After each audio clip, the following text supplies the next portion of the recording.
एक मिनट और वेट कर लेते, फिर मैं स्टार्ट कर देता हूँ टीच करना।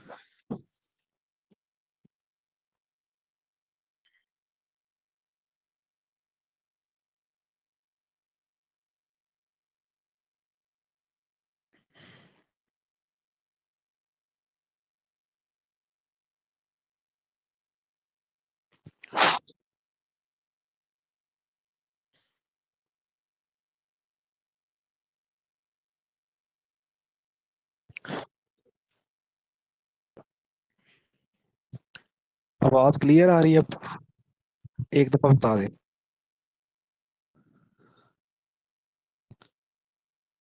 अगर आवाज क्लियर आ रही है तो एक दफा बता दे।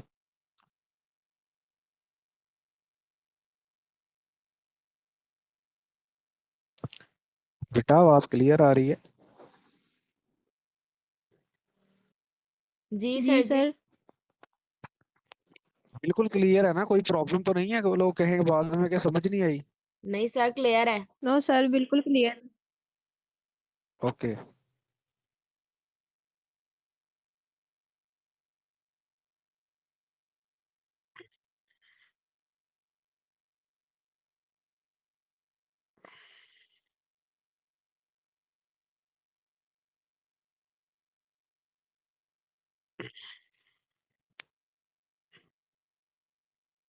ओके, स्टार्ट करते हैं।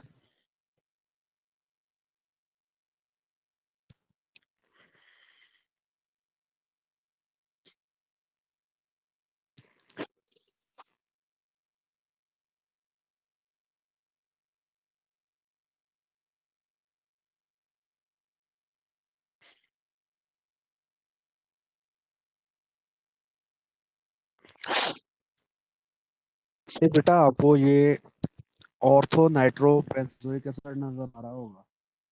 ये बेंजीन रिंग है। बेंजीन रिंग पे यहाँ पर कार्बोक्सिल ग्रुप लगा हुआ है। ये सी डबल बॉन्ड ओ, ऊपर ओ जो है, ये जब क्लिक लिया है तो मिस हो गया। C double bond O O H. ठीक है। ये बेंजीन रिंग पे कार्बोक्सिल ग्रुप लगा हुआ है, और ये सेकंड पोजीशन पे, बेंजीन की सेकंड पोजीशन पे नाइट्रो ग्रुप लगा हुआ है, यानी ये हमारे पास है टू नाइट्रो बेंजोइक एसिड। ठीक है। जब बेटा ये वाला कंपाउंड जब आयनाइज होगा, एक मिनट जरा, आवाज बेटा क्लियर है ना? एक मिनट, तो मुझे दोबारा पूछना चाहिए। आवाज क्लियर है जब मैं पढ़ा रहा हूँ ऐसे? हेलो? जी सर। बिल्कुल क्लियर है या थोड़ी थोड़ी और ऊंची हो सकता है? नहीं सर, बिल्कुल क्लियर है। ठीक है सर बेटा। कभी कभी कम। हम्म। कभी कभी क्या बेटे? हेलो?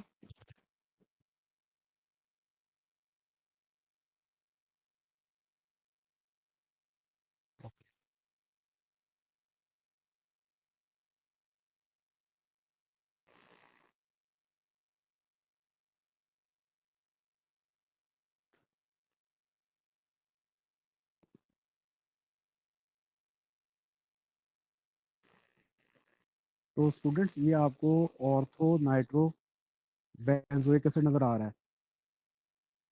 ये मतलब मैंने बताया बेंजीन रिंग पे ये सी डब्ल्यू एच ग्रुप लगा हुआ है, सी डबल बॉन्ड ओ, ऊपर ओ मिसिंग है, और ये ओ एच है। और ये सेकंड कार्बन पे देखें, बेंजीन की सेकंड पोजीशन पे नाइट्रो ग्रुप लगा हुआ है। तो ये हमारे पास है टू नाइट्रो बेंजोइक एसिड। जब हम इसको वाटर में डालते हैं तो ये वाटर में डालने के बाद आयनाइज होता है। यहाँ से हाइड्रोजन आयन रिलीज होता है, ये एच पॉजिटिव आयन रिलीज हो जाएगा। ठीक है। और ये हमारे पास जो है कार्बोक्सिलेट आयन बन जाएगा। अब यहाँ पर देखें, ये रह गया C double bond O negative. और यहाँ पर क्या लगा हुआ है? ये नाइट्रो ग्रुप लगा हुआ है। अब ये वाला जो कंपाउंड है, ये इसकी जो पीके वैल्यू है वो 2.17 है, यानी इसकी लो पीके वैल्यू है। अगर पीके वैल्यू लो हो, इसका मतलब होता है कि वो स्ट्रॉन्ग एसिड है। ठीक है। अब ये स्ट्रॉन्ग एसिड इसलिए है क्योंकि ये जब यहाँ से हाइड्रोजन आयन लूज करता है, H पॉजिटिव आयन लूज करता है, H पॉजिटिव आयन के लूज करने के बाद इसका जो कार्बोक्सिलेट आयन बनता है ये स्टेबल होता है। अब ये अपने आप को किस तरह स्टेबल करता है? बेसिकली यहाँ पर ऑक्सीजन पे है नेगेटिव चार्ज, ये जो इलेक्ट्रॉन विड्राइंग ग्रुप लगा हुआ है ना, नाइट्रो ग्रुप, ये इलेक्ट्रॉन विड्राइंग ग्रुप है। ये दोनों इफेक्ट से इलेक्ट्रॉन को विड्रॉ करता है। एक आपने पढ़ा हुआ है इंडक्टिव इफेक्ट, एक आपने पढ़ा हुआ है रेजोनेंस इफेक्ट। तो इस नाइट्रो ग्रुप ने यहाँ से क्या करना है, इंडक्टिव इफेक्ट के थ्रू भी इलेक्ट्रॉन विड्रॉ करने हैं और रेजोनेंस इफेक्ट के थ्रू भी इसने इलेक्ट्रॉन अपनी तरफ विड्रॉ करने हैं, जिससे ऑक्सीजन पे जो नेगेटिव चार्ज होगा, ये वाली ऑक्सीजन पे जहाँ से प्रोटॉन रिलीज हुआ है, ये कम हो जाएगा। जब यहाँ से नेगेटिव चार्ज कम होगा तो इसका मतलब ये है कि इसने स्टेबलाइज हो जाना है, ठीक है। और जितना ये स्पीशी जो है वो स्टेबल होगी, इसके प्रोड्यूस होने के चांसेस उतने ज़्यादा होंगे। इसका मतलब होगा कि ये वाला जो एसिड है उतना ही स्ट्रॉन्ग एसिड है। अब यहाँ पर आपको ये रेजोनेंस इफेक्ट के थ्रू जो है शो किया गया है कि नाइट्रो ग्रुप जो है वो किस तरह से इलेक्ट्रॉन को अपनी तरफ विड्रा करता है। ये आप देखें, ये बेंजीन रिंग है, बेंजीन रिंग पे यहाँ पर कार्बोक्सिल ग्रुप लगा हुआ है, कार्बोक्सिलेट आयन है, बल्कि C double bond O negative proton यहाँ से रिलीज हो चुका है। और सेकंड पोजीशन पे नाइट्रो ग्रुप लगा हुआ है। नाइट्रोजन जो है इस ऑक्सीजन के साथ जो है डबल बॉन्डेड है और इस ऑक्सीजन के साथ सिंगल बॉन्डेड है। जिस ऑक्सीजन के साथ नाइट्रोजन सिंगल बॉन्डेड है, इधर नेगेटिव चार्ज है और नाइट्रोजन पे खुद जो है वो पॉजिटिव चार्ज है। अब ये बेसिकली ना, ये जो बॉन्ड के इलेक्ट्रॉन होंगे बेंजीन वाले, ये वाले बॉन्ड के इलेक्ट्रॉन, पाई बॉन्ड के इलेक्ट्रॉन, ये कार्बन और नाइट्रोजन के दरमियान शिफ्ट होंगे। यानी कि इस नाइट्रोजन ने क्या करना है, इस नाइट्रोजन ने इन पाई बॉन्ड्स के इलेक्ट्रॉन को अपनी तरफ फेंक लेना है। ये बॉन्ड चले जाएंगे किसके दरमियान, कार्बन और नाइट्रोजन के दरमियान, और यहाँ पर डबल बॉन्ड आ जाएगा। और नाइट्रोजन और ऑक्सीजन के पाई बॉन्ड के इलेक्ट्रॉन जो हैं ये ऑक्सीजन पे शिफ्ट हो जाएंगे और ऑक्सीजन पे सिंगल बॉन्ड रह जाएगा नाइट्रोजन के साथ, उस पर लोन पेयर और नेगेटिव चार्ज आ जाएगा, कुछ इस तरह से। तो यहाँ पर आप देख सकते हैं कि नाइट्रोजन और ऑक्सीजन का सिंगल बॉन्ड है, पाई बॉन्ड का इलेक्ट्रॉन ऑक्सीजन पे शिफ्ट होने से ऑक्सीजन पे नेगेटिव चार्ज है। और ये वाला जो पाई बॉन्ड था कार्बन कार्बन के दरमियान, ये शिफ्ट हो गया कार्बन नाइट्रोजन के दरमियान, ठीक है। और कार्बन नाइट्रोजन के दरमियान जो है डबल बॉन्ड आ गया, क्योंकि ये वाला बॉन्ड जो है इधर से यहाँ शिफ्ट हो गया, तो इसलिए इस वाली कार्बन पे आ गया पॉजिटिव चार्ज, क्योंकि यहाँ से इलेक्ट्रॉन जो है इधर शिफ्ट हो गए। अब ये फर्दर जो है रेजोनेट करेगा, ये वाला जो पाई बॉन्ड है यहाँ पर आ जाए, पॉजिटिव चार्ज इधर शिफ्ट हो जाए इस वाली कार्बन पे, ठीक है। यहाँ पर आप देख सकते हैं कि जब ये वाला पाई बॉन्ड जो है इधर शिफ्ट होगा तो पॉजिटिव चार्ज यहाँ आ जाएंगे। फिर नेक्स्ट स्टेप में क्या होगा, नेक्स्ट स्टेप में अगले रेजोनेंस स्ट्रक्चर में ये वाला पाई बॉन्ड जब इधर शिफ्ट होगा यहाँ पर, तो पॉजिटिव चार्ज उस कार्बन पे आएगा जिसके साथ कार्बोक्सिलेट आयन लगा हुआ है। अब ये वाला जो पॉजिटिव कार्बन है ये इस ऑक्सीजन से इलेक्ट्रॉन्स को अपनी तरफ क्या करेगा, विड्रॉ करेगा, क्योंकि पॉजिटिव चार्ज उसी कार्बन पे आ रहा है जिस कार्बन के साथ जो है ये कार्बोक्सिलेट आयन लगा हुआ है। तो अब ये वाला जो पॉजिटिव चार्ज होगा ये इस ऑक्सीजन से इलेक्ट्रॉन्स को अपनी तरफ विड्रॉ करेगा, तो इस ऑक्सीजन पे इलेक्ट्रॉन डेंसिटी जो है डिक्रीज हो जाएगी। जब इस ऑक्सीजन पे इलेक्ट्रॉन डेंसिटी डिक्रीज होगी, क्योंकि इस पॉजिटिव चार्ज ने इलेक्ट्रॉन्स को अपनी तरफ विड्रॉ करना है, इससे ये जो कार्बोक्सिलेट आयन है ये स्टेबल हो जाएगा। क्योंकि ये कार्बोक्सिलेट आयन जो है स्टेबल है, इसलिए इसके प्रोड्यूस होने के चांसेस जो हैं वो ज़्यादा होंगे। जब इसके प्रोड्यूस होने के चांसेस ज़्यादा होंगे, इसने कब प्रोड्यूस होना है, जब इस ऑर्थो नाइट्रोबेंजोइक एसिड ने प्रोटॉन को लूज करना है। इसका मतलब ये है कि ये जो है ना स्ट्रॉन्ग एसिड होगा, 2.17 इसकी पीके वैल्यू है, पी की वैल्यू इसकी स्मॉल है। स्मॉल पीके वैल्यू का मतलब ये है कि ये जल्दी से कार्बोक्सिल ग्रुप से प्रोटॉन लूज कर देता है और कार्बोक्सिलेट आयन में कन्वर्ट हो जाता है। इसमें यहाँ पर ना सिर्फ रेजोनेंस इफेक्ट ऑपरेट कर रहा है, मैंने आपको बताया इंडक्टिव इफेक्ट भी ऑपरेट कर रहा है। इंडक्टिव इफेक्ट जो होता है थ्रू सिग्मा बॉन्ड ऑपरेट करता है, और जितना ग्रुप जो है ये एसिडिक ग्रुप से क्लोज होता है इलेक्ट्रॉन विड्रॉइंग ग्रुप, उतना इंडक्टिव इफेक्ट जो है ज़्यादा है। यहाँ पर देखें जो नाइट्रो ग्रुप है ये बिल्कुल साथ है, यानी कि कार्बोक्सिल ग्रुप की बिल्कुल साथ है। इसका मतलब है यहाँ पर इंडक्टिव इफेक्ट भी फुल ऑपरेट कर रहा है और रेजोनेंस इफेक्ट भी ऑपरेट कर रहा है। तो इसलिए इसकी पीके वैल्यू कितनी है 2.17।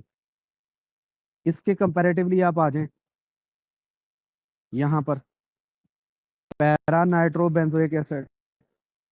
अब पैरा नाइट्रो बेंजोइक एसिड में देखें ये कार्बोक्सिल ग्रुप है और ये नाइट्रो ग्रुप है। यहाँ पर इंडक्टिव इफेक्ट जो है वो थोड़ा ऑपरेट कर रहा है। उसकी वजह ये है क्योंकि जो नाइट्रो ग्रुप है वो कार्बोक्सिल ग्रुप से दूर है। कितने कार्बन छोड़ के है, एक कार्बन छोड़ के, दो कार्बन छोड़ के, ठीक है। ये बिल्कुल, यानी कि इसके और इसके दरमियान जो है कितने मजीद कार्बन आ रहे हैं, दो कार्बन आ रहे हैं। जितना इलेक्ट्रॉन विड्रॉइंग ग्रुप जो है वो दूर होता जाएगा वैसे वैसे उसकी जो इफेक्ट है, उसका जो इफेक्ट है वो कम होता जाएगा। यहाँ पर इंडक्टिव इफेक्ट जो है वो कम ऑपरेट कर रहा है, लेकिन रेजोनेंस इफेक्ट जो है वो ऑपरेट कर रहा है। सबसे पहले पैरा नाइट्रो बेंजोइक एसिड या 4 नाइट्रो बेंजोइक एसिड को जब आप आयोनाइज करवाओगे, यहाँ से H पॉजिटिव आयन लूज हो जाएगा और हमारे पास जो है ये कार्बोक्सिलेट आयन जो है प्रोड्यूस हो जाएगा। यहाँ पर आप देख सकते हैं कि ये कार्बोक्सिलेट आयन है। अब इसमें भी रेजोनेंस होनी है। कैसे? ये पाई बॉन्ड के जो इलेक्ट्रॉन्स हैं, ये रिंग में जो पाई बॉन्ड है, इसके इलेक्ट्रॉन कार्बन और नाइट्रोजन के दरमियान शिफ्ट होंगे। जब इसके इलेक्ट्रॉन जो हैं कार्बन और नाइट्रोजन के दरमियान शिफ्ट होंगे तो नाइट्रोजन और ऑक्सीजन के पाई बॉन्ड के इलेक्ट्रॉन जो हैं ये ऑक्सीजन पे आ जाएंगे और ऑक्सीजन पे इस वजह से कौन सा चार्ज आ जाएगा, नेगेटिव चार्ज। यहाँ पर आप देख सकते हैं। और ये वाले इलेक्ट्रॉन इधर शिफ्ट होने से यहाँ पर डबल बॉन्ड आ गया और पॉजिटिव चार्ज इस कार्बन पे आ गया। अब अगले स्टेप में ये वाला पाई बॉन्ड जो है इधर शिफ्ट हो जाएगा। जब ये वाला पाई बॉन्ड इधर शिफ्ट होगा तो ये वाला पॉजिटिव चार्ज न्यूट्रल हो जाएगा और पॉजिटिव चार्ज इस वाली कार्बन पे आ जाएगा। यहाँ पर आप देखें कि पॉजिटिव चार्ज है इस कार्बन पे आ गया। पॉजिटिव चार्ज इसमें उस कार्बन पे आया हुआ है जिसके साथ जो है एग्जैक्टली कार्बोक्सिलेट ग्रुप लगा हुआ है। ठीक है, पॉजिटिव चार्ज उस कार्बन पे आ रहा है जिसके साथ एग्जैक्ट कार्बोक्सिलेट ग्रुप लगा हुआ है। और ये वाला जो पॉजिटिव चार्ज होगा इस ऑक्सीजन से इलेक्ट्रॉन्स को अपनी तरफ खींच लेगा। इस ऑक्सीजन पे इलेक्ट्रॉन की जो डेंसिटी है, इलेक्ट्रॉन की जो क्लाउड है वो कम हो जाएगी और इससे ये जो ऑक्सीजन होगी स्टेबल हो जाएगी। अगर ये वाली स्पीशीज स्टेबल हो रही है थ्रू रेजोनेंस, तो इसका मतलब है इसके प्रोड्यूस होने के चांसेस ज़्यादा हैं। अगर ये ज़्यादा मतलब जो है स्टेबल है रेजोनेंस की वजह से, इसके प्रोड्यूस होने के चांसेस ज़्यादा है। इसने प्रोड्यूस तब होना है जब इस कंपाउंड ने हाइड्रोजन आयन लूज करना है। इसका मतलब है कि ये वाला जो कंपाउंड होगा स्ट्रॉन्ग एसिड होगा, 3.44 इसकी पीके वैल्यू है।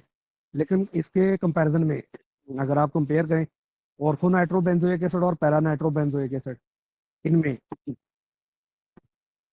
ये वाला स्ट्रॉन्ग है और ये वाला वीक है क्योंकि इसकी पीके वैल्यू हाई है। जिसकी पीके वैल्यू लो होगी वो स्ट्रॉन्ग एसिड होगा, जिसकी पीके वैल्यू कंपैरेटिवली लो होगी वो वीक होगा। रेजोनेंस इफेक्ट इधर भी ऑपरेट कर रहा था, इधर भी ऑपरेट कर रहा था। ठीक है, रेजोनेंस इफेक्ट ऑपरेट करता है ऑर्थो पोजीशन पे और पैरा पोजीशन पे। तो रेजोनेंस इफेक्ट इधर भी ऑपरेट कर रहा था, इधर भी ऑपरेट कर रहा था, लेकिन इधर जो है नाइट्रो ग्रुप जो था वो ऑर्थो पोजीशन पे था। यहाँ पर रेजोनेंस इफेक्ट के साथ साथ इंडक्टिव इफेक्ट जो था वो ज्यादा स्ट्रॉन्ग था क्योंकि ये वाला जो नाइट्रो ग्रुप था ये कार्बोक्सिल ग्रुप के ज्यादा क्लोज था। यहाँ पर क्या है, यहाँ पर जो है नाइट्रो ग्रुप जो है वो कार्बोक्सिल ग्रुप के पैरा पोजीशन पे यानी दूर है। तो इसका मतलब है यहाँ पर जो इंडक्टिव इफेक्ट ऑपरेट कर रहा है वो कम है। जब इंडक्टिव इफेक्ट कम ऑपरेट करेगा तो इसका मतलब है कंपैरेटिवली ये थोड़ा सा वीक एसिड होगा।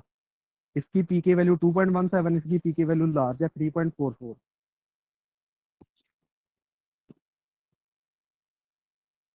अब इसी तरह यहाँ पर आप देखो, ये आप लोगों के सामने है मेटा नाइट्रो बेंजोइक एसिड। यहाँ पर जो है इंडक्टिव इफेक्ट ऑपरेट कर रहा है लेकिन रेजोनेंस इफेक्ट ऑपरेट नहीं करता। यानी मेटा पोजीशन पे आपने याद रखना है कि रेजोनेंस इफेक्ट जो है वो ऑपरेट नहीं करता। तो कैसे? यहाँ पर देखें ये हमारे पास कार्बोक्सिल ग्रुप है ये इलेक्ट्रॉन विड्रॉइंग ग्रुप लगा हुआ है, लेकिन इंडक्टिव इफेक्ट के थ्रू इलेक्ट्रॉन विड्रॉ करेगा, रेजोनेंस इफेक्ट के थ्रू इलेक्ट्रॉन विड्रॉ नहीं करेगा। तो जब यहाँ से H पॉजिटिव आइन लूज होना है, H पॉजिटिव आइन लूज होने के बाद कौन सा आइन बन जाना है, ये कार्बोक्सिलेट आइन। अब मैंने आपको बताया कि ये जो नाइट्रो ग्रुप है थ्रू इंडक्टिव इफेक्ट तो इलेक्ट्रॉन विड्रॉ कर रहा है, लेकिन थ्रू रेजोनेंस इफेक्ट जो है ये इलेक्ट्रॉन विड्रॉ नहीं करेगा, या इस कार्बोक्सिल ग्रुप पे इसका इफेक्ट नहीं होगा। कैसे भला, ये देखें, ये वाले पाई बॉन्ड के इलेक्ट्रॉन अगर इधर शिफ्ट होते हैं कार्बन और नाइट्रोजन के दरमियान, तो नाइट्रोजन और ऑक्सीजन के पाई बॉन्ड के इलेक्ट्रॉन ऑक्सीजन पे आ जाएंगे। अब यहाँ पर आप देखें, ये वाला जब बॉन्ड इधर शिफ्ट होगा तो पॉजिटिव चार्ज ने इस कार्बन पे आना है, क्योंकि पाई बॉन्ड इन दोनों कार्बन के दरमियान था। तो जब ये इधर आ जाएगा तो इस कार्बन पे पॉजिटिव चार्ज। यहाँ पर आप देखें कि नाइट्रोजन और ऑक्सीजन के दरमियान जो है सिंगल बॉन्ड आ गया, पाई बॉन्ड के इलेक्ट्रॉन ऑक्सीजन पे शिफ्ट हो गए। ये वाला जब बॉन्ड इधर शिफ्ट हुआ तो यहाँ डबल बॉन्ड आ गया और यहाँ पर पॉजिटिव चार्ज आ गया। फिर अगले स्टेप में ये वाला बॉन्ड जब आपने इधर शिफ्ट कराना है तो पॉजिटिव चार्ज इस कार्बन पे आ जाना है। नेक्स्ट स्टेप में जब पाई बॉन्ड आपने इधर शिफ्ट करना है तो पॉजिटिव चार्ज इस कार्बन पे आ जाना है। यहाँ पर अब कर्सर है ये वाली पोजीशन पे, यहाँ पर आप देख सकते हैं। ठीक है, इस तरह से मतलब जो है वो ये मतलब इफेक्ट ऑपरेट करेगा। अब यहाँ पर आप देखें कि जब ये वाला पाई बॉन्ड इधर शिफ्ट हुआ तो पॉजिटिव चार्ज यहाँ पर आया। उसके बाद जो है जब ये वाला पाई बॉन्ड इधर शिफ्ट हुआ तो पॉजिटिव चार्ज इस कार्बन पे आया। जब ये वाला पाई बॉन्ड इधर शिफ्ट हुआ तो पॉजिटिव चार्ज इस कार्बन पे आया। अब इन तीनों रेजोनेंस स्ट्रक्चर्स में, ये सारे रेजोनेंस स्ट्रक्चर्स में पॉजिटिव चार्ज उस कार्बन पे नहीं आ रहा जिस कार्बन के साथ कार्बोक्सिल ग्रुप लगा हुआ है। यहाँ पर देखें, यहाँ पर भी पॉजिटिव चार्ज उस कार्बन पे नहीं आया, यहाँ पर आना चाहिए था पॉजिटिव चार्ज इस वाली कार्बन पे जिसके साथ कार्बोक्सिल ग्रुप लगा हुआ है, ताकि ये वाला जो पॉजिटिव चार्ज हो या करे, ये क्या करे, ऑक्सीजन से इलेक्ट्रॉन्स को अपनी तरफ विड्रा कर ले। यहाँ पर ये कार्बन न्यूट्रल है, यहाँ पर भी ये कार्बन न्यूट्रल है, इसमें भी ये कार्बन न्यूट्रल है, तो यहाँ पर पॉजिटिव चार्ज उस कार्बन पे नहीं आ रहा। यहाँ पर कार्बोक्सिल ग्रुप लगा हुआ है, तो इसका मतलब है यहाँ पर रेजोनेंस इफेक्ट जो है वो इस ऑक्सीजन से इलेक्ट्रॉन्स को अपनी तरफ विड्रा नहीं कर रहा। तो जब रेजोनेंस इफेक्ट ऑक्सीजन से अपनी तरफ इलेक्ट्रॉन को विड्रा नहीं करेगा तो रेजोनेंस इफेक्ट का मेटा पोजीशन पे कोई रोल नहीं है। इसका रोल आपने देखा ऑर्थो और पैरा पोजीशन पे। मेटा पोजीशन पे सिर्फ इंडक्टिव इफेक्ट ऑपरेट कर रहा है, इसलिए इसकी पीके वैल्यू कितनी है, 3.50, यानी बाकी दोनों से हाई। और अगर आप जस्ट बेंजोइक एसिड देखें, बेंजोइक एसिड की जो है पीके वैल्यू ये 4.2 है, 4.20। इसकी पीके वैल्यू सबसे हाई है, क्योंकि यहाँ पर ना सिर्फ ना कोई इंडक्टिव इफेक्ट ऑपरेट कर रहा है, ना रेजोनेंस इफेक्ट ऑपरेट कर रहा है, ना यहाँ पर कोई इलेक्ट्रॉन डोनेटिंग ग्रुप लगा हुआ है, ना इलेक्ट्रॉन विड्रॉइंग ग्रुप लगा हुआ है। ठीक है, तो ये हमारे पास जो है सबसे वीक है इसमें।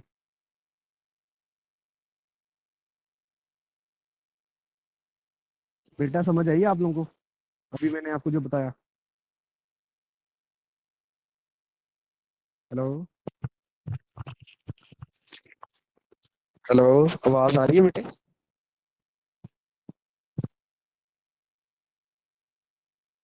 हेलो, जी सर, आ रही है, समझ भी आ रही है, आवाज भी आ रही है।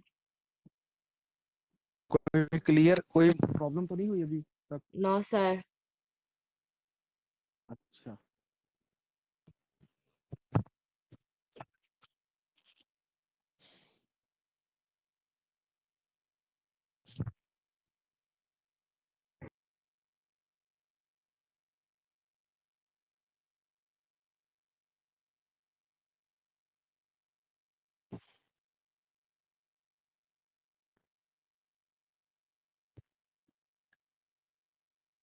अच्छा, यहाँ पर आपको ना 3 कंपाउंड नजर आ रहे हैं। ये हमारे पास है 2 क्लोरोबेंजोइक एसिड, ये 3 क्लोरोबेंजोइक एसिड और ये 4 क्लोरोबेंजोइक एसिड।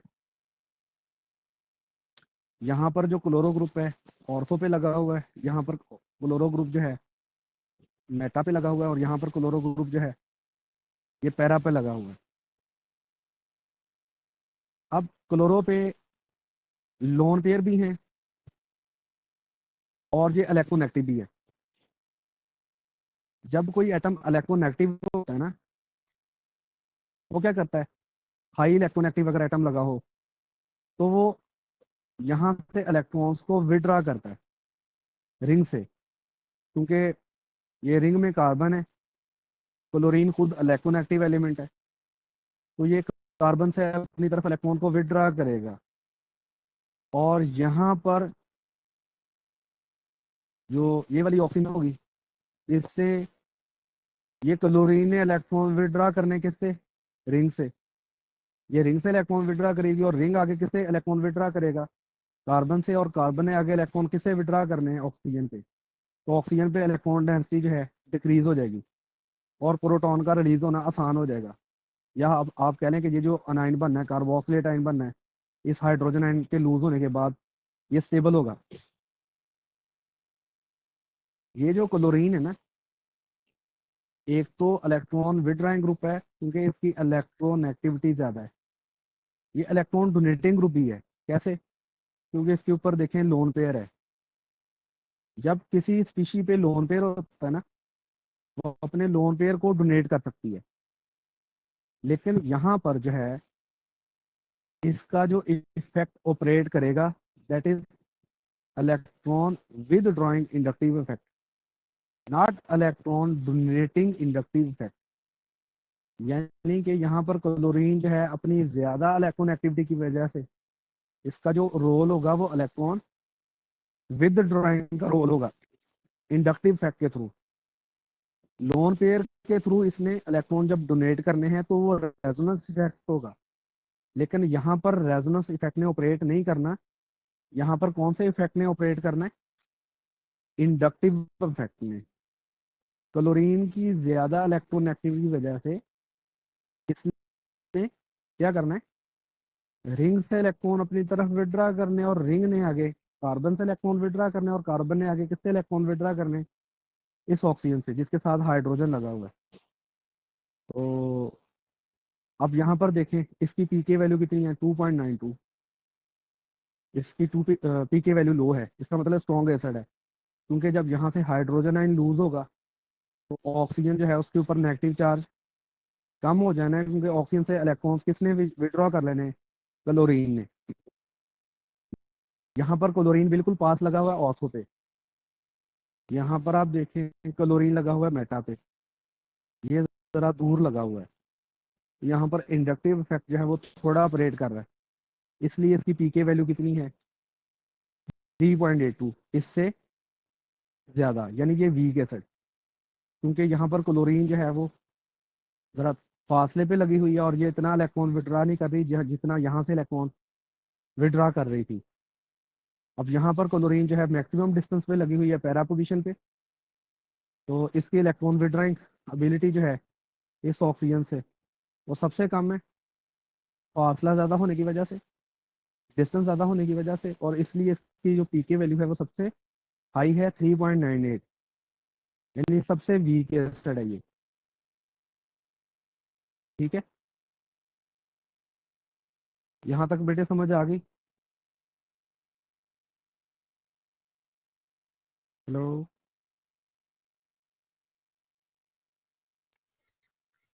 जी सर, समझ आ गई सर। आपकी बेटा आवाज़ कट रही है, मेरी आवाज़ भी कट रही है।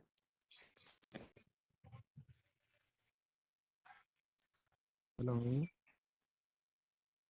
अब बेटे मेरी सर आवाज़ आपकी कट रही है क्लियर बोला? आवाज आ रही सर। नो सर, आपकी आवाज क्लियर आ जी सर रही है। आपकी तो क्लियर आ रही बात सर। अच्छा, जी सर। यहाँ समझ आ गई यहाँ तक? Yes sir. बाकी बच्चों को समझ आ रही है जो जी बी सर एस आ वन रही जी के सर। हैं? अच्छा, तो कोई भी बच्चे ने कोई क्वेश्चन पूछना हो वो ओपनली पूछ ले, मुझे इस तरह कोई इशू नहीं है। आप लोग क्वेश्चन नहीं पूछते, खोए रहते हैं। क्या?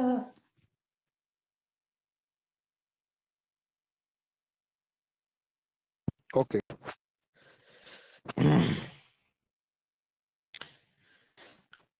चल केड़ा आ गया। यहाँ पर बेटे आप लोग देखो, ये हमारे पास जो है ऑर्थो हाइड्रोक्सी बेंजोइक एसिड है। ये हाइड्रोक्सल ग्रुप लगा हुआ है कौन सी पोजीशन पे, ये लगा हुआ है ऑर्थो पोजीशन पे, यानी सेकंड पोजीशन पे। अब ये वाली जो ऑक्सीजन है हाई इलेक्ट्रोनेगेटिविटी की वजह से इलेक्ट्रॉन विड्राइंग भी है। आप लोग जानते हैं कि ऑक्सीजन पे 2 लोन पेयर होते हैं, और ये लोन पेयर को डोनेट करके, शुक्र। अच्छा, ये आपको मैंने बताया कि ये जो हाइड्रोक्सल ग्रुप है ना, इसमें ऑक्सीजन जो है ये इलेक्ट्रॉन विड्राइंग ग्रुप है, क्योंकि इसकी इलेक्ट्रॉन एक्टिविटी ज़्यादा है। लेकिन इसमें लोन पेयर की वजह से, ऑक्सीजन पे 2 लोन पेयर होते हैं, ये रेजोनेंस इफेक्ट के थ्रू इलेक्ट्रॉन डोनेटिंग भी है। जैसे मैंने इधर बताया आपको कि ये लोन पेयर है ना, तो लोन पेयर की वजह से ये जो क्लोरीन है इलेक्ट्रॉन डोनेटिंग भी है, लेकिन हाई इलेक्ट्रॉन एक्टिविटी की वजह से ये इलेक्ट्रॉन विड्राइंग भी है। तो यहाँ पर जो है हाइड्रोक्सल ग्रुप जो है ये इलेक्ट्रॉन डोनेटिंग भी है, इलेक्ट्रॉन विड्राइंग भी है। इलेक्ट्रॉन डोनेटिंग है रेजोनेंस इफेक्ट के थ्रू, ये ऑक्सीजन पे जो लोन पेयर होगा ये रिंग के साथ रेजोनेट करेगा, रिंग के साथ डीलोकलाइज होगा। लेकिन ऑक्सीजन जो है हाई इलेक्ट्रॉन एक्टिविटी की वजह से ये इलेक्ट्रॉन विड्राइंग भी है। तो इसकी पीके वैल्यू कितनी उन्होंने लिखी हुई है, 3.0। अब यहाँ पर उन्होंने एक और बात लिखी हुई है कि जब ना ये वाला carboxyl group hydrogen ion lose करता है, ये वाले कार्बोक्सिल ग्रुप ने जब हाइड्रोजन आयन लूज करने, जब यहाँ से हाइड्रोजन आयन रिलीज होने, तो ये बन जाना है कार्बोक्सिलेट आयन। ये देखें, ऑक्सीजन पे आ जाना है नेगेटिव चार्ज, ये कार्बोक्सिलेट आयन बन जाना है। अब ऑर्थो पोजीशन पे लगा हुआ जो हाइड्रोक्सिल ग्रुप है इस ऑक्सीजन के साथ हाइड्रोजन बॉन्डिंग कर लेता है, इंट्रामॉलिक्यूलर हाइड्रोजन बॉन्डिंग। जब यहाँ से हाइड्रोजन आयन लूज होता है, तो हाइड्रोजन आयन लूज होने के बाद ऑक्सीजन पे जो नेगेटिव चार्ज होगा ये ऑर्थो पोजीशन पे लगे हुए हाइड्रोक्सिल ग्रुप के पार्शियल पॉजिटिव हाइड्रोजन के साथ हाइड्रोजन बॉन्डिंग के जरिए लिंक आ जाएगा। अब हाइड्रोजन बॉन्डिंग के जरिए ना ये जो स्पीशी होगी स्टेबल हो जाएगी। यहाँ से इसने H पॉजिटिव आयन लूज किया, ऑक्सीजन पे नेगेटिव चार्ज आ गया, इस OH ने, इस OH के हाइड्रोजन ने इस ऑक्सीजन के साथ हाइड्रोजन बॉन्डिंग करके इसको स्टेबल कर दिया। तो इसका मतलब है इसकी पीक, ये चीज़ आगे स्टेबल हो रही है H पॉजिटिव आयन लूज करके ये वाला। तो इसका मतलब है कि ये स्ट्रॉन्ग एसिड है, और इसकी पीके वैल्यू कितनी लिखी हुई है, 3.0। अब यहाँ पर आप देखें, अगर हाइड्रोक्सिल ग्रुप लगा हो मेटा पोजीशन पे या पैरा पोजीशन पे, तो यहाँ हाइड्रोजन बॉन्डिंग नहीं होती। अगर हाइड्रोक्सिल ग्रुप कहाँ लगा हो, ऑर्थो पे लगा हो, तो हाइड्रोजन बॉन्डिंग जैसे आपने देखा होती है। मेटा पोजीशन पे हाइड्रोक्सिल ग्रुप लगा हो तो हाइड्रोजन बॉन्डिंग नहीं होती। लेकिन हाँ, ये इलेक्ट्रॉन डोनेटिंग इसका इफेक्ट होगा रेजोनेंस इफेक्ट के थ्रू। ये ऑक्सीजन क्या करेगी, इलेक्ट्रॉन इसको देगी। यहाँ पर पाई बॉन्ड बनाने के लिए ये वाला पाई बॉन्ड इधर शिफ्ट हो जाएगा, ये वाला पाई बॉन्ड आगे इधर शिफ्ट हो जाएगा। यानी ये हाइड्रोक्सिल ग्रुप जो है ये बेसिकली क्या है, इलेक्ट्रॉन डोनेटिंग ग्रुप है। जब ये इलेक्ट्रॉन डोनेटिंग ग्रुप होगा तो जो ऑक्सीजन पे बजाय इलेक्ट्रॉन डेंसिटी डिक्रीज करने के, इस ऑक्सीजन पे इलेक्ट्रॉन डेंसिटी इंक्रीज कर देगा। जब इस ऑक्सीजन पे इलेक्ट्रॉन डेंसिटी इंक्रीज होगी, बजाय इस स्पीशी को स्टेबल होने के ये अनस्टेबल हो जाएगी।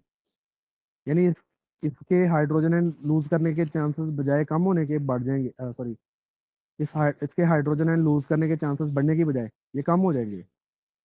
ये देखो ना, हाइड्रोक्सल की ऑक्सीजन ने क्या करना है, अपने लोन पेयर को इधर डोनेट करना है, यहाँ से पाई बॉन्ड इधर शिफ्ट हो जाना है, ये वाला पाई बॉन्ड आगे चला जाना है, इस तरह ये वाला पाई बॉन्ड इधर। तो इस तरह ये जो इलेक्ट्रॉन होंगे रिंग में क्या करेंगे, रेजोनेट करेंगे। तो इसने इलेक्ट्रॉन डेंसिटी यहाँ पर इंक्रीज कर दी, और जब यहाँ इलेक्ट्रॉन डेंसिटी इंक्रीज होगी तो इसका इफेक्ट यहाँ पर पहुंचेगा, ऑक्सीजन पे इलेक्ट्रॉन डेंसिटी इंक्रीज हो जाएगी, और ऑक्सीजन का हाइड्रोजन को लूज करना मुश्किल हो जाएगा। ठीक है, इसकी पीके वैल्यू देखें ज्यादा है, 4.08।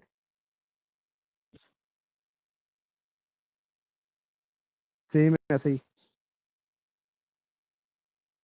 ये जो ऑक्सीजन है ये इलेक्ट्रॉन डोनेट करेगी यहाँ, ये वाले पाई बॉन्ड के इलेक्ट्रॉन इधर शिफ्ट हो जाएंगे, ये वाले पाई बॉन्ड के इलेक्ट्रॉन इधर शिफ्ट हो जाएंगे, तो यहाँ पर ऑक्सीजन पे इलेक्ट्रॉन डेंसिटी क्या हो जाएगी, इंक्रीज हो जाएगी। जब यहाँ पर इलेक्ट्रॉन डेंसिटी इंक्रीज होगी तो इसका मतलब ये है कि इसका प्रोटॉन को लूज करना मुश्किल हो जाएगा। जब इसका प्रोटॉन को लूज करना मुश्किल होगा तो ये वीक एसिड हो जाएगा। और यहाँ पर देखें पीके वैल्यू कितनी है, 4.58, पीके वैल्यू ज़्यादा है। यहाँ पर ना वैसे मैंने रेजोनेंस इफेक्ट के थ्रू जो है इलेक्ट्रॉन डेंसिटी बताई है, ठीक है। तो लेकिन आपको मैंने बताया था कि मेटा पोजीशन पे रेजोनेंस इफेक्ट इतना ऑपरेट नहीं करता, मेटा पोजीशन पे, पैरा पोजीशन पे देखें फुली ऑपरेट कर रहा है। ये इलेक्ट्रॉन जब इधर जाएंगे ना तो ये वाले इलेक्ट्रॉन इधर आ जाना है, ये वाले इलेक्ट्रॉन डायरेक्ट आगे इधर भी शिफ्ट हो सकते हैं और इधर भी शिफ्ट हो सकते हैं, क्योंकि सिंगल बॉन्ड इधर भी है इधर भी है, ये डबल बॉन्ड है ना, इधर भी सिंगल बॉन्ड है इधर भी सिंगल बॉन्ड है। तो ये वाले इलेक्ट्रॉन अगर इधर चले जाएं तो डायरेक्ट कार्बोक्सिल ग्रुप को इलेक्ट्रॉन डेंसिटी दे रहे हैं। तो जब ये डायरेक्ट कार्बोक्सिल ग्रुप को इलेक्ट्रॉन डेंसिटी देंगे, ऑक्सीजन पे इलेक्ट्रॉन डेंसिटी बहुत ज़्यादा इंक्रीज हो जाएगी और प्रोटॉन का लूज होना बहुत मुश्किल हो जाएगा, इसलिए ये सबसे वीक है 4.58। तो मेटा पोजीशन पे ये ऑक्सीजन इलेक्ट्रॉन डेंसिटी डोनेट तो कर रही है, ये इलेक्ट्रॉन पेयर इधर जा रहा है, ये वाला इलेक्ट्रॉन पेयर इधर आ रहा है, इसके बाद ये वाला डबल बॉन्ड इधर आ रहा है, ये ऑक्सीजन इलेक्ट्रॉन डेंसिटी इंक्रीज तो कर रही है, लेकिन इसका डायरेक्ट इफेक्ट जो है कार्बोक्सिल तक नहीं है। इलेक्ट्रॉन डेंसिटी इंक्रीज तो होगी लेकिन डायरेक्ट इसका मैंने बताया कि इफेक्ट कार्बोक्सिल ग्रुप तक नहीं पहुंचेगा, इसलिए इसकी पीके वैल्यू जो है इतनी इंक्रीज नहीं हुई 4.08। ये फिर भी कुछ स्ट्रॉन्ग एसिड है, लेकिन यहाँ पर जो पैरा पोजीशन पे हाइड्रोक्सिल ग्रुप लगा हुआ है, ये जब इलेक्ट्रॉन डेंसिटी देता है ना तो इसका कार्बोक्सिल तक डायरेक्ट उसका इफेक्ट आता है। तो ऑक्सीजन पे जब नेगेटिव चार्ज इंक्रीज होगा तो इसका प्रोटॉन लूज करना सबसे मुश्किल होगा, इसका प्रोटॉन लूज करना फिर भी कुछ आसान है। और इसमें मैंने बताया कि जब ये प्रोटॉन लूज करता है ना तो यहाँ हाइड्रोजन बॉन्डिंग हो जाती है, और हाइड्रोजन बॉन्डिंग की वजह से ये अपने आप को स्टेबल कर लेता है, इसलिए इसकी पीके वैल्यू सबसे लो है, 3.0 है। यहाँ तक बेटे समझ आ गई सबको? पानी भी थोड़ा लेके आई।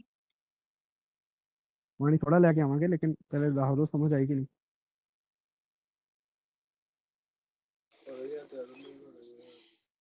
जी सर क्लियर है।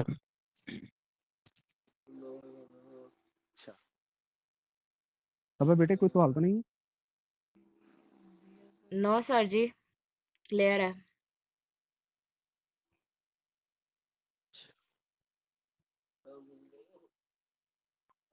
सर जी क्लियर है।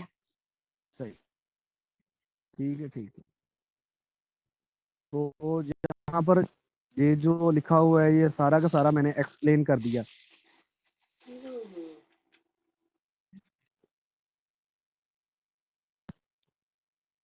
आगे हमने पढ़ना है रिएक्शंस ऑफ कार्बोक्सिलिक एसिड। एक मिनट जरा।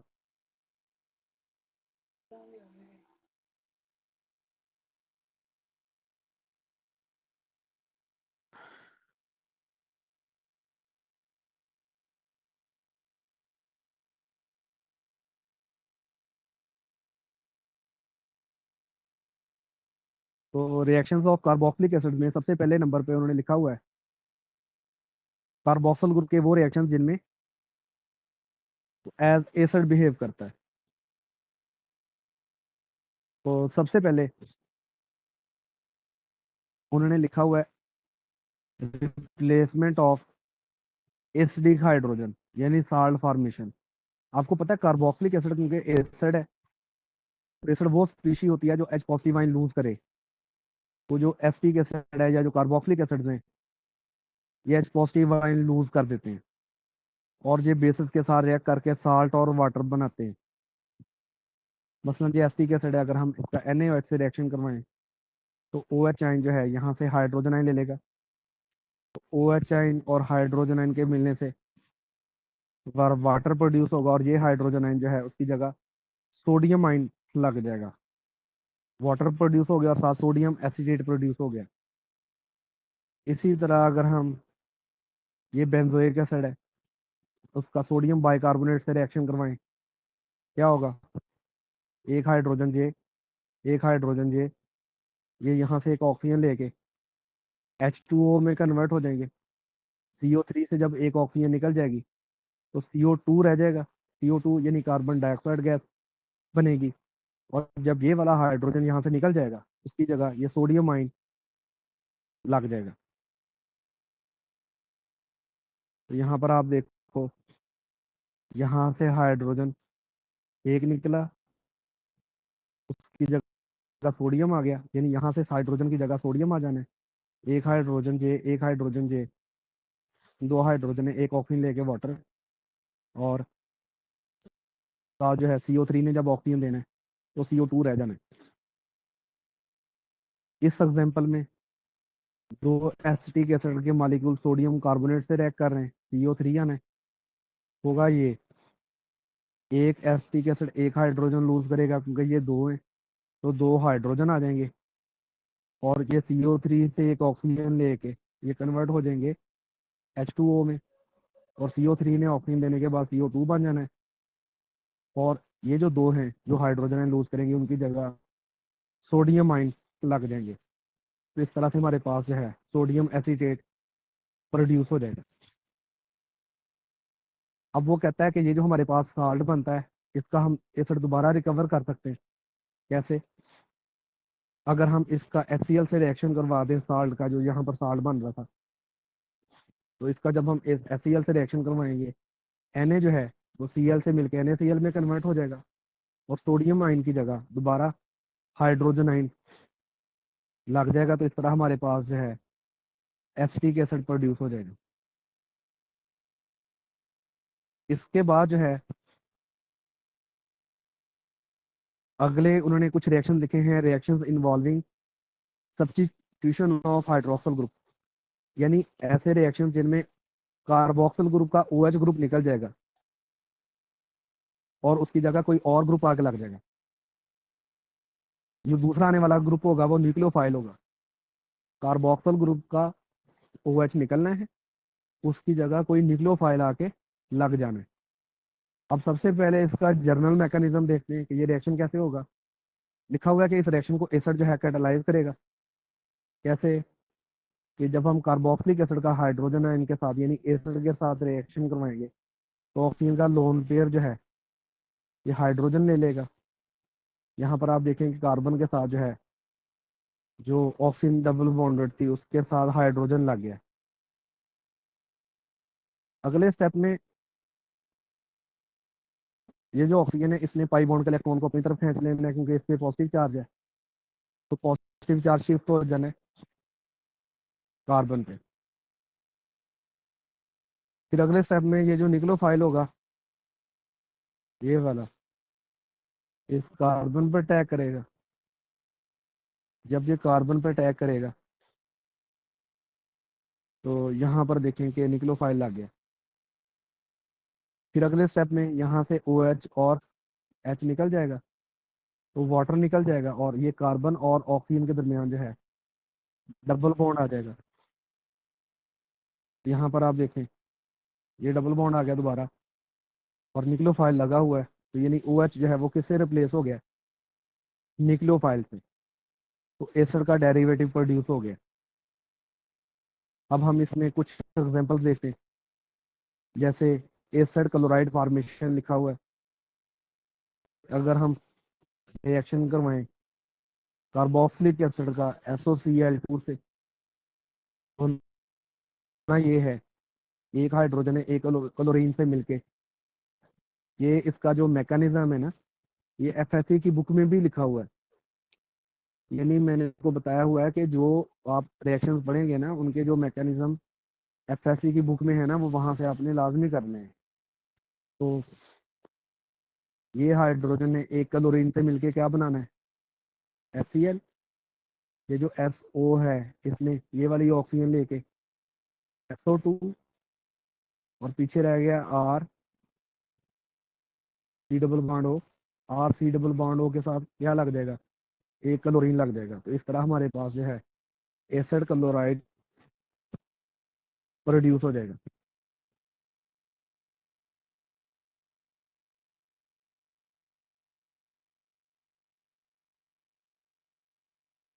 यानी क्लोराइड ने OH को ओवरऑल रिप्लेस कर दिया। सेम ऐसे ही जब हम 3 मॉलिक्यूल का कार्बोक्सिलिक एसिड के PCl3 से रिएक्शन करवाएंगे तो इसमें देखें तीन, अगर ये हमारे पास कार्बोक्सिलिक एसिड के 3 मॉलिक्यूल हो, 3 मॉलिक्यूल ये हो, तो एक मॉलिक्यूल ने एक OH देना है, 3 मॉलिक्यूल 3 OH देंगे। 3 OH जो है फास्फोरस से लग जाएंगे, ये वाली फास्फोरस से 3 OH, 3 OH और फास्फोरस के साथ 3 OH लग जाएंगे, 3 क्लोराइड यहाँ से रिलीज हो जाएंगे और वो R3 डबल बॉन्डों के साथ लग जाएंगे। तो 3 मॉलिक्यूल हमारे पास इसके प्रोड्यूस हो जाएंगे। ये हमारे पास भी 3 है और 3 ही क्लोराइड है। एक के साथ एक क्लोराइड लगना है, दूसरे के साथ दूसरा, तीसरे के साथ तीसरा। इसी तरह यहाँ पर आप देखो PCl5 से अगर हम रिएक्शन करवाते हैं, यहाँ से हाइड्रोजन है निकलना है क्लोराइड से मिलके HCl, ये जो है R3 डबल बॉन्ड हो उसके साथ एक क्लोराइड लग जाना है। तो इस तरह हमारे पास R3 डबल बॉन्ड हो के साथ एक क्लोराइड लग जाएगा, एक क्लोराइड हाइड्रोजन ले लेगा, यहाँ से PCl5 से 2 क्लोराइड निकल जाएंगे, 5 में से 3 रह गए और एक ऑक्सीजन आके लग जाएगी तो POCl3 प्रोड्यूस हो जाएगा। तो ये आपने ना रिएक्शन जो है पढ़ा हुआ है FSC में। ये मैं अभी आपको दिखाता हूँ, 1 मिनट। ये कार्बोक्सिल ग्रुप वाला चैप्टर है। यहाँ पर जो है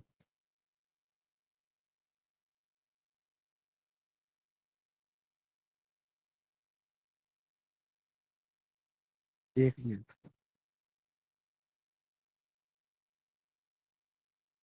ये देखें जी, ये भी आपने पढ़ा एसिटिक एसिड PCl5 से रिएक्शन करता है, एसिटिक एसिड SOCl2 से रिएक्शन करता है और आगे जी इसका मैकेनिज्म भी है। ये देखें इस तरह से ना, ये आपने FSC में क्योंकि पढ़ा हुआ है, ये मैकेनिज्म आपने उधर से भी लाजमी करने। यहाँ पर देखें ना, ये हमारे पास SOCl2 है, सबसे पहले ये एसिटिक एसिड से रिएक्ट करेगा से क्या होना है, एक हाइड्रोजन एक क्लोराइड से मिलके HCl बना के रिलीज हो जाएगा। यानी यहाँ से हाइड्रोजन निकल गया, यहाँ से क्लोराइड निकल गया। सल्फर के साथ जिस तरह ये chlorine double bonded single bonded है ना, सल्फर के साथ जिस तरह ये क्लोरीन सिंगल बॉन्डेड है, तो इधर भी एक क्लोरीन लगी हुई थी और ऑक्सीजन के साथ एक हाइड्रोजन लगा हुआ था। ऑक्सीजन से हाइड्रोजन निकल गया, सल्फर से क्लोरीन निकल गई और सल्फर और ऑक्सीजन आपस में एक दूसरे के साथ जुड़ गए। फिर अगले स्टेप में क्या होना है, ये जो क्लोराइड रिलीज हुआ है, क्लोराइड जो HCl के साथ रिलीज हुआ था H के साथ, वो क्लोराइड अटैक करेगा इस कार्बन पे, ये वाली कार्बन पे क्लोराइड ने अटैक करना है। पाई बॉन्ड के इलेक्ट्रॉन ऑक्सीजन पे शिफ्ट हो जाने। यहाँ पर आप देख लें क्लोराइड कार्बन से लग गया, पाई बॉन्ड का इलेक्ट्रॉन ऑक्सीजन पे शिफ्ट हो गए। अगले स्टेप में क्या होना है, ये वाला जो हमारे पास ऑक्सीजन पे नेगेटिव चार्ज होना है, इसने दोबारा कार्बन के साथ पाई बॉन्ड बनाने के लिए रिएक्ट करना है। इस ऑक्सीजन के लोन पेयर ने दोबारा कार्बन के साथ पाई बॉन्ड बनाने के लिए रिएक्ट करना है। कार्बन और ऑक्सीजन का जो बॉन्ड होगा, ये कार्बन ऑक्सीजन और सल्फर के दरमियान शिफ्ट हो जाएगा। ये वाला जो बॉन्ड होगा ना, इसने इधर आ जाना है और यहाँ से क्लोराइड ने रिलीज हो जाना है, तो ये प्रोड्यूस हो जाएगी CO2 SO2। ये SO2 प्रोड्यूस हो जाएगी, ये क्लोराइड निकल गया, क्लोराइड वो हाइड्रोजन से मिलकर HCl में कन्वर्ट हो जाएगा और यहाँ पर पाई बॉन्ड का इलेक्ट्रॉन लोन पेयर का इलेक्ट्रॉन कार्बन पे आने से यहाँ पर कार्बन और ऑक्सीजन के दरमियान जो है डबल बॉन्ड बन जाएगा। तो इस तरह हमारे पास जो है एसिटाइल क्लोराइड जो है ये प्रोड्यूस हो जाएगा।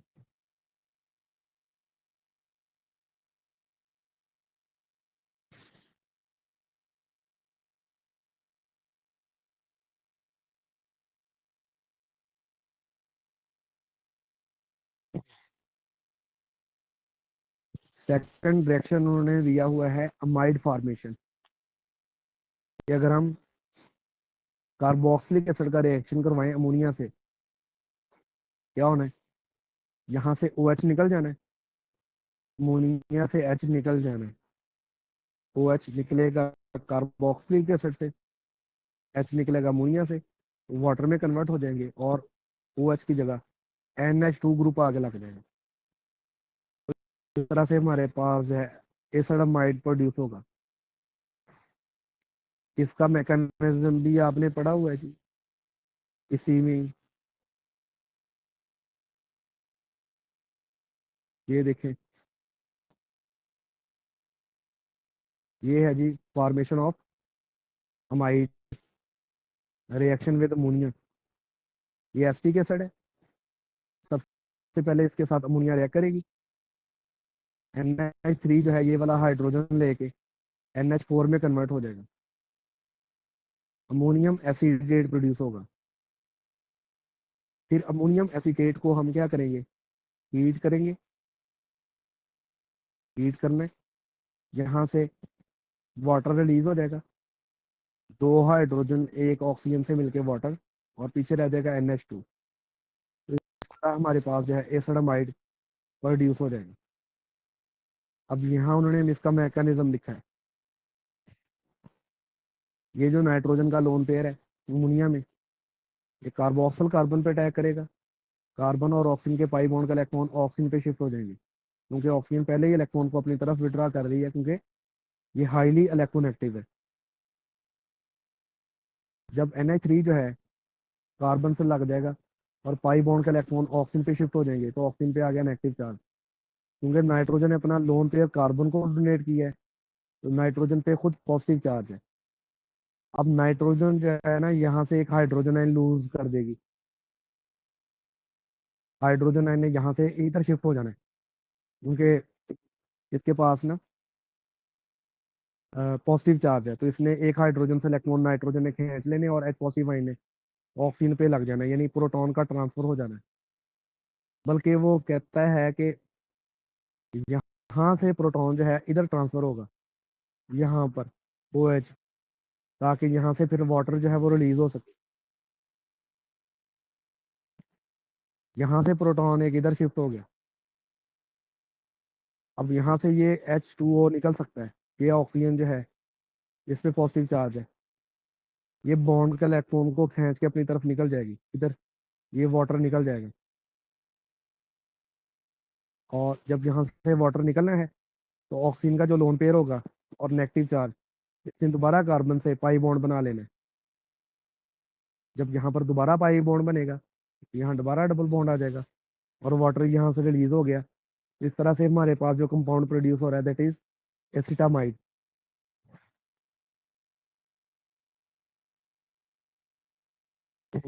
यहाँ तक बेटा समझ आ गई सबको?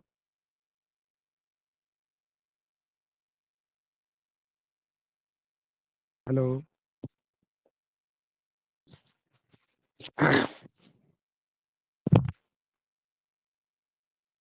हेलो जी सर जी। सॉन्ग जी सर जी, समझ आ रही है। बेटा वाह,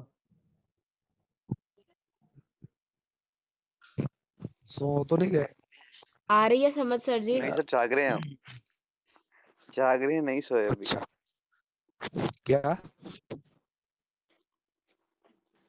सर जी जाग रहे हैं। अच्छा जी, सर जी समझ आ रही है।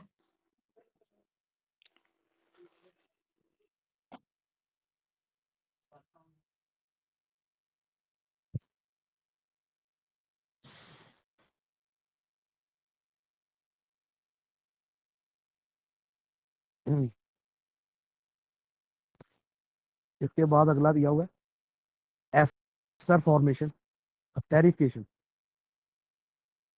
अगर हम कार्बोक्सिलिक एसिड का अल्कोहल से रिएक्शन करवाएं, ये कार्बोक्सिल एसिड है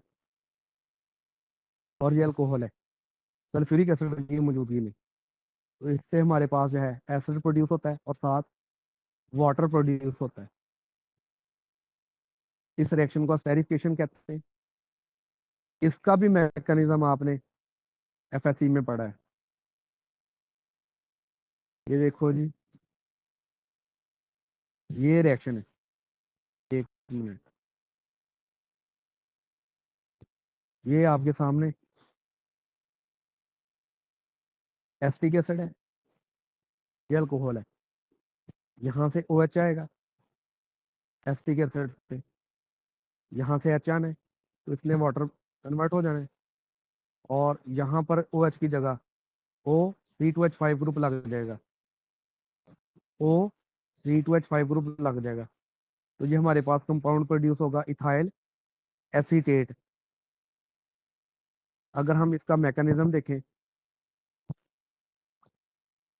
तो ऐसे है, इस रिएक्शन को सल्फ्यूरिक एसिड कैटालाइज कर रहा है, तो इसका मतलब H पॉजिटिव आयन जो है इस रिएक्शन को कैटालाइज करेगा।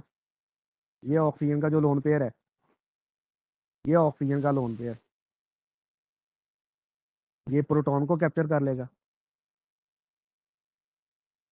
ठीक है। और यहाँ पर आप देखें, ऑक्सीजन के साथ हाइड्रोजन लग गया, और ऑक्सीजन ने क्योंकि अपना लोन पेयर हाइड्रोजन को दिया, तो ऑक्सीजन पे खुद पॉजिटिव चार्ज है, यहाँ पर ये वाली ऑक्सीजन पे है पॉजिटिव चार्ज। नेक्स्ट स्टेप में इथाइल अल्कोहल की जो ऑक्सीजन है अपने लोन पेयर के जरिए इस कार्बन पर अटैक करेगी।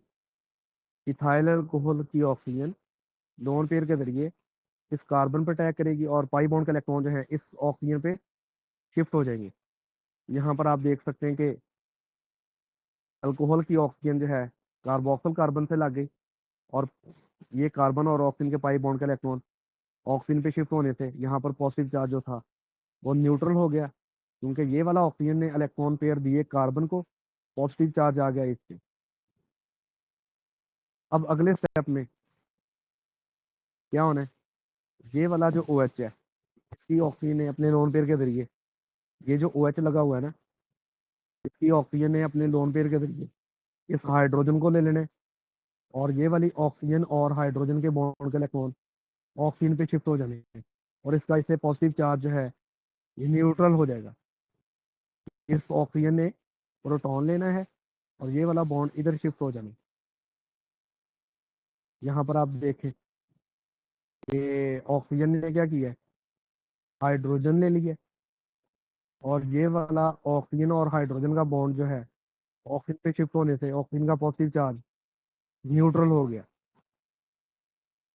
अगले स्टेप में यहाँ से वाटर मॉलिक्यूल निकल जाएगा, ये वाला जो बॉन्ड होगा कार्बन ऑक्सीजन बॉन्ड, इसके इलेक्ट्रॉन ऑक्सीजन ने खींच लेने, यहाँ से वाटर ने रिलीज हो जाना है, और ये वाला ऑक्सीजन हाइड्रोजन बॉन्ड जो है ये कार्बन और ऑक्सीजन के दरमियान शिफ्ट होगा, यहाँ से बेटा वाटर ने रिलीज हो जाना है, ये वाले ऑक्सीजन ने ये इलेक्ट्रॉन्स को अपनी तरफ खींच लेना है, और ये वाला ऑक्सीजन हाइड्रोजन बॉन्ड जो है ये कार्बन और ऑक्सीजन के दरमियान शिफ्ट होने से यहाँ पर जो है डबल बॉन्ड आ जाएगा।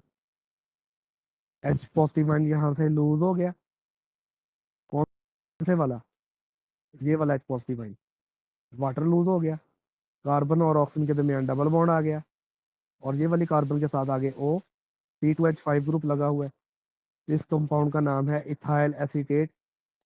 अच्छा, आपने ये भी पढ़ा हुआ है कि ये जो एस्टर्स होते हैं ये आर्टिफिशियल फ्लेवर के लिए इस्तेमाल किए जाते हैं, जैसे मुख्तलिफ तरह के जो एस्टर्स लिखे हैं उनका फ्लेवर लिखा है। माइल एसीटेट का बनाना फ्लेवर है, आइसोब्यूटाइल फॉर्मेट का रसबरी है, बेंजाइल एसीटेट का जैस्मीन जैसा है, इथाइल ब्यूटरेट का पाइनएप्पल जैसा है, अमाइल ब्यूटरेट का एप्रिकॉट जैसा, और ऑक्टाइल एसीटेट का ऑरेंज जैसा। ये तो आपने पढ़ा ही हुआ है।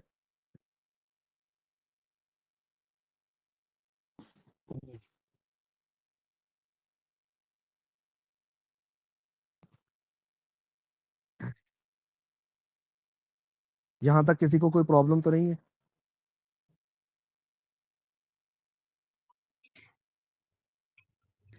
नो सर, कोई इशू नहीं है सर। अच्छा, किसी ने क्वेश्चन पूछना हो पूछ ले।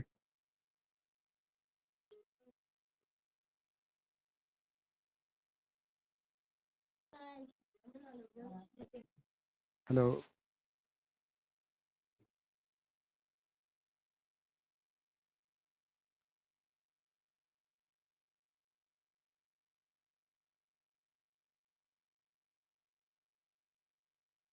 इसके बाद लिखा है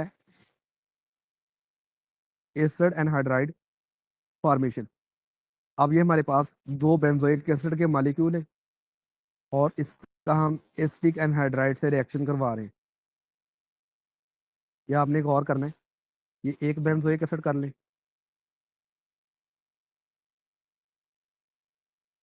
इस तरह आप यहाँ पर दूसरा बेंजोइक एसिड कर लें।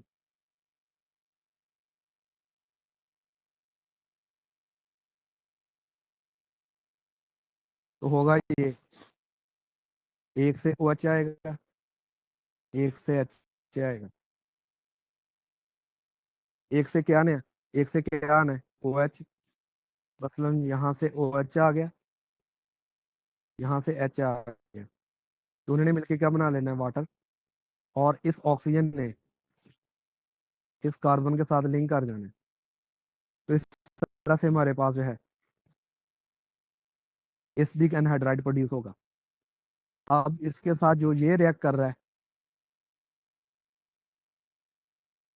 ये हमारे पास जो है एसिड एनहाइड्राइड प्रोड्यूस होगा।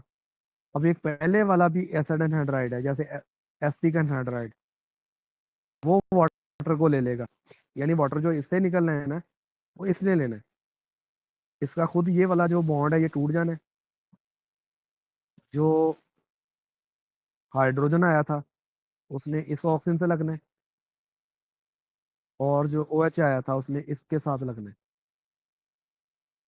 यहाँ पर सॉरी, एक मिनट,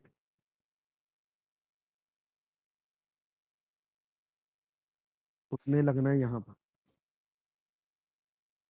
यानी कि ये वाला जो है ये दो एसिटिक एसिड में कन्वर्ट हो जाएगा, एसिटिक एनहाइड्राइड। और जो दो बेंजोइक एसिड थे, इन्होंने आपस में एक दूसरे के साथ जो है लिंक कर जाना है।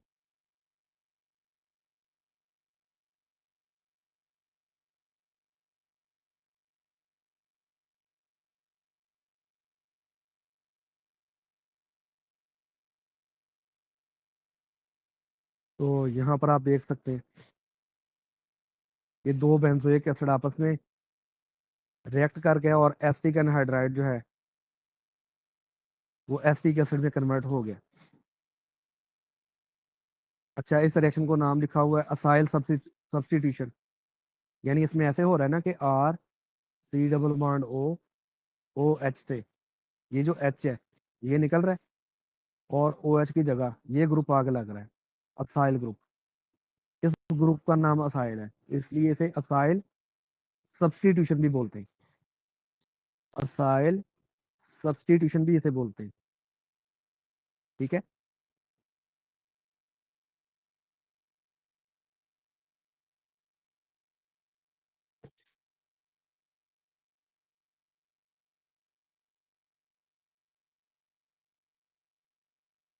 बाकी मेरा ख्याल है कल सही।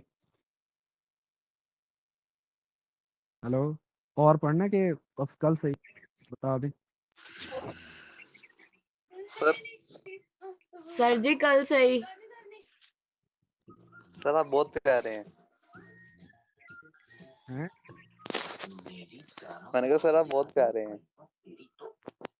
आप एफएससी के हैं कि बीएस के हैं, केमिस्ट्री के सर जोलॉजी के? बीएस बीएस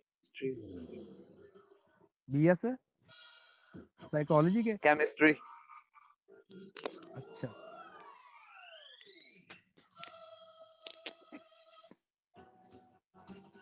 और बच्चा किसी ने कोई क्वेश्चन पूछना हो? सर जी, हाँ नो जी, सर जी आपने कहा कि जो कार्बोक्सिलिक एसिड है वो OH ग्रुप देगा, हालांकि उसकी ज़्यादा अफिनिटी तो H पॉजिटिव आयन देने की होनी चाहिए, वो तो एसिड है, उसको एसिडिक नेचर शो करना चाहिए, वो OH क्यों देगा? हर रिएक्शन में वो एसिड बिहेव करेगा। मसलन आप यहाँ पर पढ़ती हैं, हेलो, जी सर। आप यहाँ पढ़ती हैं ना, जी। तो आप अगर शाम को पढ़ाती हो जी सर। तो वहां पर आप टीचर हैं, यहाँ पर आप स्टूडेंट हैं।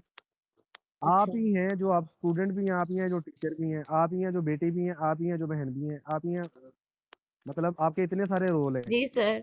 अब कार्बोक्सिलिक एसिड है, जी उसका सर। कुछ रिएक्शन में उसका एसिड का रोल है, कुछ जी, रिएक्शन में उसका OH उसने डोनेट करना है। तो वो बेस अब मैं रिएक्ट करेगा? जाता हूँ तो बेस रिएक्ट नहीं, उस, हाँ आप कह सकते हैं कि जो OH अगर ना न्यूक्लियोफाइल रिएक्ट करे ना जी। कार्बोक्सिलिक एसिड से, तो जी सर। न्यूक्लियोफाइल खुद नेगेटिवली चार्ज OH को रिप्लेस करना है, OH पे जी भी सर। नेगेटिव चार्ज है। जी। आगे तो ये भी तो देखना पड़ेगा ना कि उसके साथ रिएक्ट करने वाली कौन सी शय है। जी सर। अब मिसाल के तौर पर आपके सामने अगर तीसरी क्लास का बच्चा बैठा हो तो आपने कहना मैं तो टीचर हूँ, आपके सामने मैं हूँ तो आपने कहना मैं स्टूडेंट हूँ।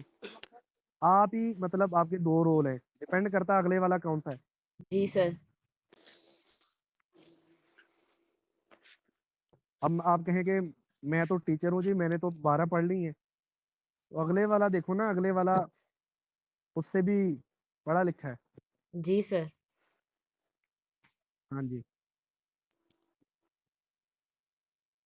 ओके फिर कल सही, जज़ाकल्लाह। ओके सर, अच्छी एग्जाम